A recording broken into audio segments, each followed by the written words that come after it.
take my winter activities to the next level, I usually will prepare by having my go bag. I mentioned food as far as a go bag in a previous video, but here is my activity go bag. Snowshoeing, crampons, possible jogging, got a yoga mat, and then off trail hiking. So that's the way I continue to exercise in the winter season. The last video I did, I talked about choosing an activity outside, and it was beginning a walking program. I just want to talk a little further about that. Hopefully you can hear me. I'm going to get off this trail real quick, but the next phase is in choosing a path or an area to begin your walking program.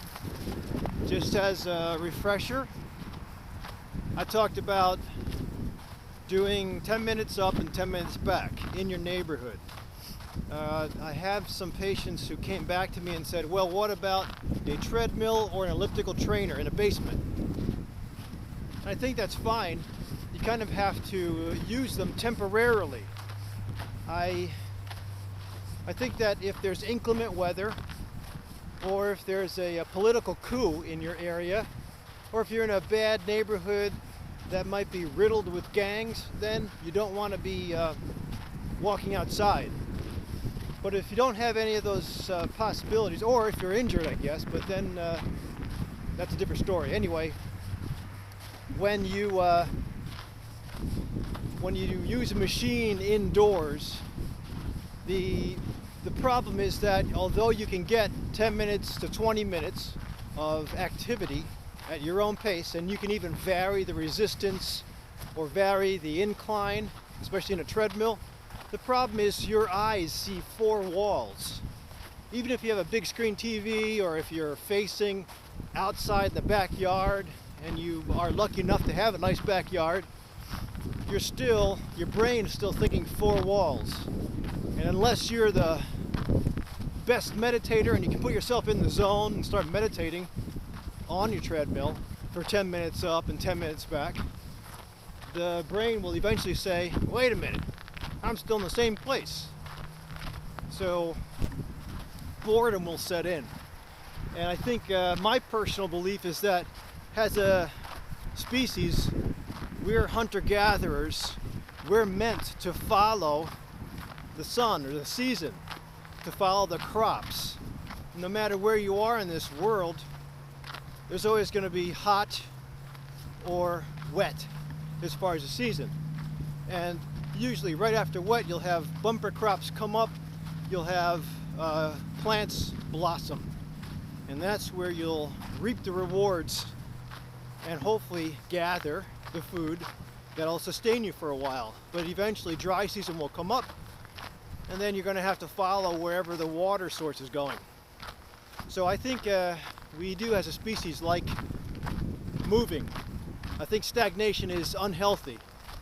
And in the case of being in four walls or a closed environment where the scenery doesn't change, but maybe your cadence will change, the speed will change. Good as a temporary measure, but I think that sustainability of that is very low. In fact, everybody I talk to in the clinic, when I ask them, do you exercise? And they say, well, I have a treadmill. Usually, 9 times out of 10, they're using a treadmill to hang clothes on. And I'm the same way, but I only use a treadmill for when I can't get outside. Or if it's 5 in the morning and I don't feel like putting my clothes on or changing for outside weather, I use a treadmill. So again, if you can get to an outdoor practice in your neighborhood, better off than the basement. And the thing is, some people would then ask, well, wait, neighborhoods are boring. Well, I'll tell you what,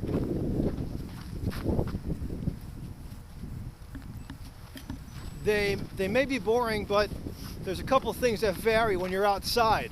No matter where you are, even if you take the same sidewalk path and you keep on going the same sidewalk path, the variability will come with cloud cover, like now.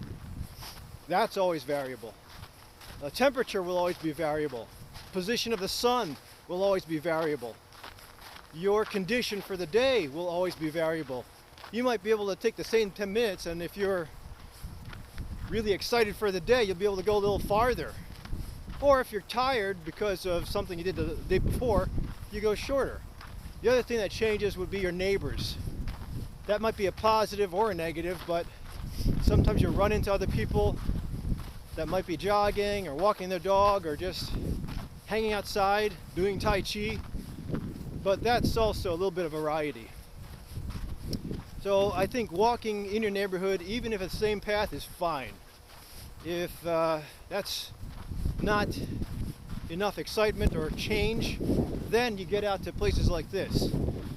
This is a forest preserve in Illinois, and usually if you're traveling in the suburbs, if you're paying attention, you'll usually see a forest preserve about every 5 miles or so.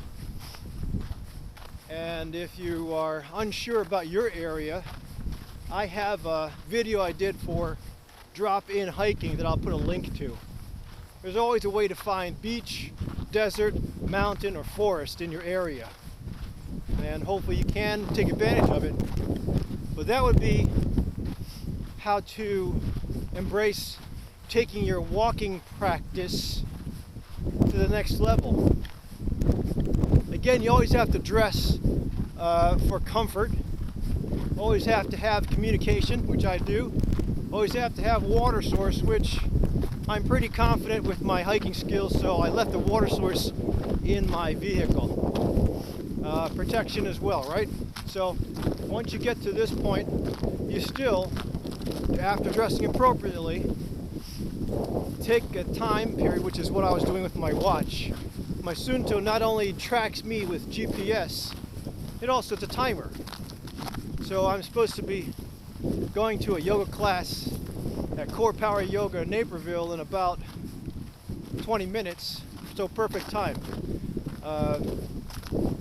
The idea, again, with the walking practice is to develop some movement. In getting to an anti-inflammatory lifestyle, nutrition practice, meditative or spiritual practice, and activity should really be maximized so you can live to 90 to 100 years of age and be involved. If you can find partners to walk with, great. If you can't, that's okay too. But this the time limit of 10 minutes to and 10 minutes back is just a measurement to keep your goals very tidy and make it easy to attain. If it's easy to attain, I think it's easy to sustain. And when it's easy to keep up after 3 months, you might be able to add to it, or you might be able to develop from that your own practice in nutrition, your own practice in mind-body medicine, your own practice of some new activity that'll keep you healthy. So I am coming on 4 minutes, and I've been on this trail before, but it's been quite a while. In fact, this is one of the trails I first started on my vision to get to Everest Base Camp about 3 to 4 years ago. Still have the same vision, but just have to vary the area. And that's another point, is that sometimes we'll need variety. So whether you pick a different area, whether you map out and look forward to some new adventure close to you, put it on a calendar. I usually will challenge my patients with saying, sustain the change that you initiate with me for 3 months straight, and the likelihood is after that we can come up with another goal for the next 3 months. it's easier when you kind of have a season to look forward to, and I think most of us are used to, even if you didn't play sports in school, most of us are used to a season, which is about 3 to 4 months, and then ending the season. Putting the jerseys away, putting the sneakers away, and then embellishing and embracing the positive that you did with your sport. If you weren't in a sport, then again, it's easy to remember because the season change will be noticeable when you get outside. And at that point, you can kind of, the weather and the temperature will remind you, okay, time to change. Even if you're used to it, let's look forward to something different. And I always rely on my coaches to kind of come up with an idea about something outside the box that might be rewarding to you that you haven't tried in the past. And again, it'll just keep you lively. Remember that movement theory of mine with humans, I think, plays a lot into sustainability of exercise, nutrition, or mind-body medicine. So this is pretty cool. I've never been to this area, but last time I came here, they didn't have this plowed down, and the beauty of hiking in the wintertime is that your green shrubbery is knocked down, and sometimes you can go what's called off trail. In Illinois, some places you shouldn't be going off trail because you trample the trillium or the very delicate plants, but most places around this forest preserve, I think, are safe enough. Here's a water source here, a small stream. So I'm going to let you see what I see. The one benefit that sometimes comes when you're exercising in your basement and there's quiet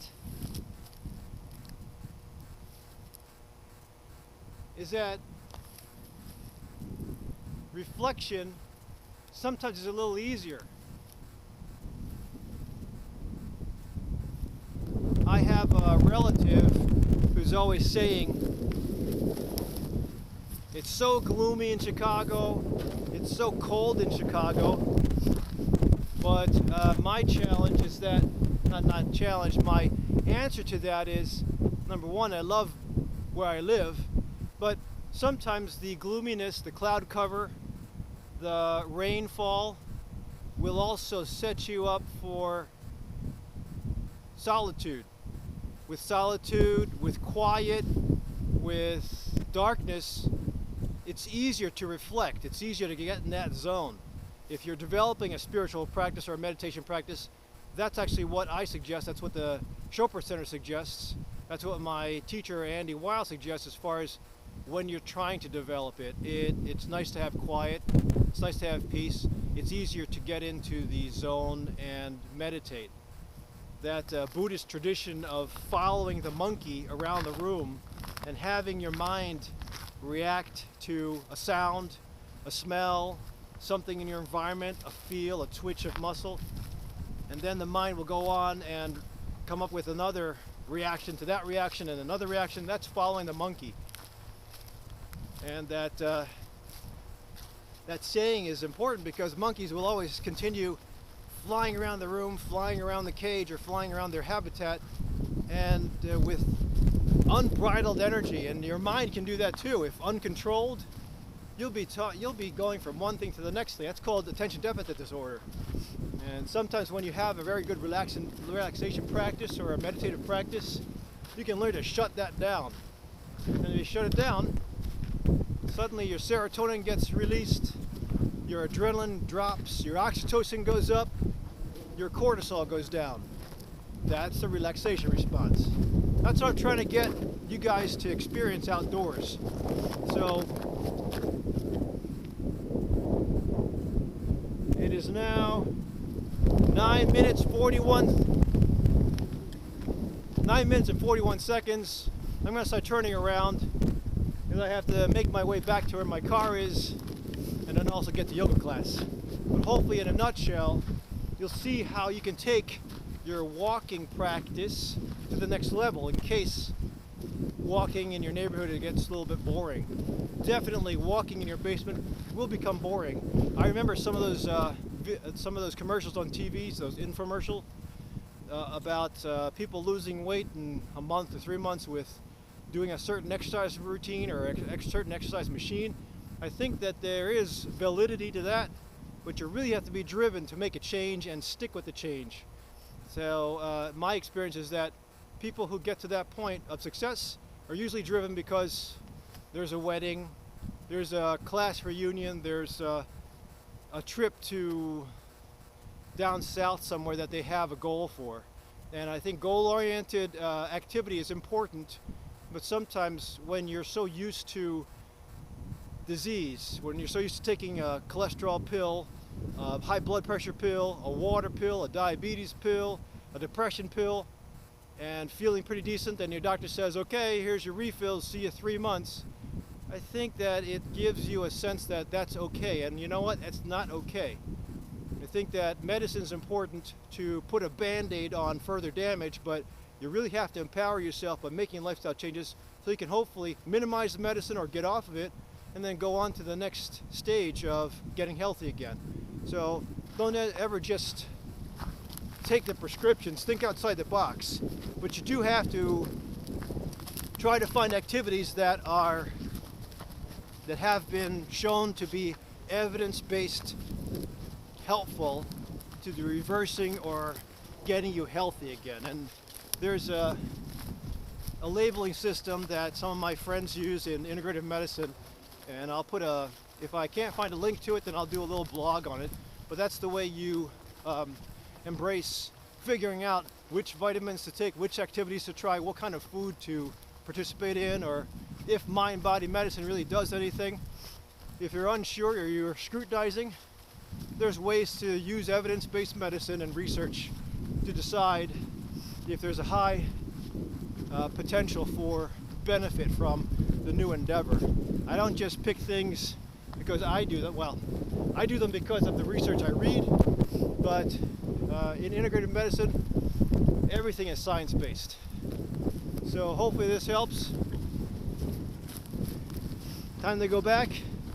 I would have done my walking for the day and helped you guys change a couple things in your life. So, till next time.